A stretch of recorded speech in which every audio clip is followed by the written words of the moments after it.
और नाटो को लेकर बड़ी खबर, नाटो शिखर सम्मेलन को संबोधित करेंगे वोलोदिमीर ज़ेलेंस्की। कल नाटो शिखर सम्मेलन में ज़ेलेंस्की का भी संबोधन होगा।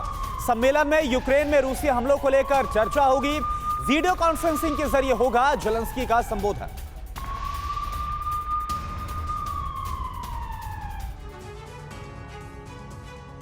यूक्रेन के राष्ट्रपति वोलोदिमीर ज़ेलेंस्की गुरुवार को विशेष नाटो शिखर सम्मेलन को संबोधित करेंगे। जानकारी के मुताबिक नाटो के इस विशेष शिखर सम्मेलन में यूक्रेन में रूसी हमलों को लेकर चर्चा की जाएगी। नाटो अधिकारी ने इसकी जानकारी देते हुए कहा, राष्ट्रपति ज़ेलेंस्की को वीडियो लिंक के माध्यम से नाटो शिखर सम्मेलन को संबोधित करने के लिए आमंत्रित किया गया है। ये सहयोगी देशों के नेताओं के लिए राष्ट्रपति ज़ेलेंस्की से सीधे रूस की आक्रामकता के कारण यूक्रेन के लोगों के सामने पैदा हुई गंभीर स्थिति के बारे में सुनने का अवसर होगा। वहीं इससे पहले ज़ेलेंस्की ने नाटो की सदस्यता में हो रही देरी को लेकर नाराजगी जाहिर की थी। ज़ेलेंस्की ने दो टूक कहा था, नाटो देश बताए कि वो यूक्रेन को अपने अलायंस में जगह देंगे या नहीं। हालांकि इस बात का भी दावा किया जा रहा है कि ज़ेलेंस्की पुतिन से बातचीत के लिए तैयार हैं। ज़ेलेंस्की ने पोप फ्रांसिस से मध्यस्थता का आग्रह किया है। कहा जा रहा है कि ज़ेलेंस्की नाटो में यूक्रेन की सदस्यता, रूसी सैनिकों की वापसी और यूक्रेन की सुरक्षा की गारंटी समेत सभी मुद्दों पर बातचीत के लिए तैयार है।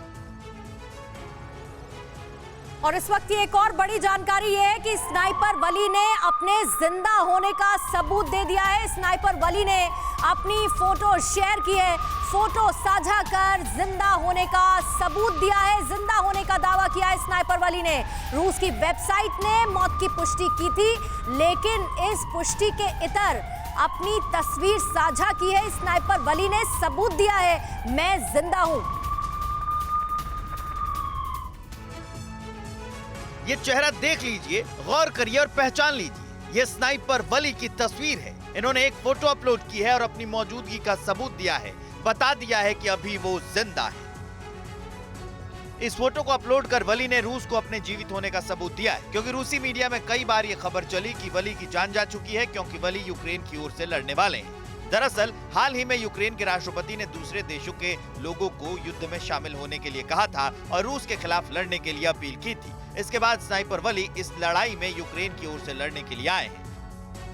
स्नाइपर वली अफगानिस्तान के कांधार में तालिबान के खिलाफ लड़ाई में हिस्सा ले चुके हैं और उन्होंने इस लड़ाई में एक के बाद एक कई लोगों को निशाना बनाया था। इस दौरान उन्होंने कई आतंकवादियों को भी मार गिराया था। उसके बाद वो इराक गए, जहां उन्होंने कई आईएसआईएस के लड़ाकुओं को मार गिराया। जून 2017 में उन्होंने आईएस के एक आतंकी को 3400 मीटर दूरी से ही निशाना बना लिया था।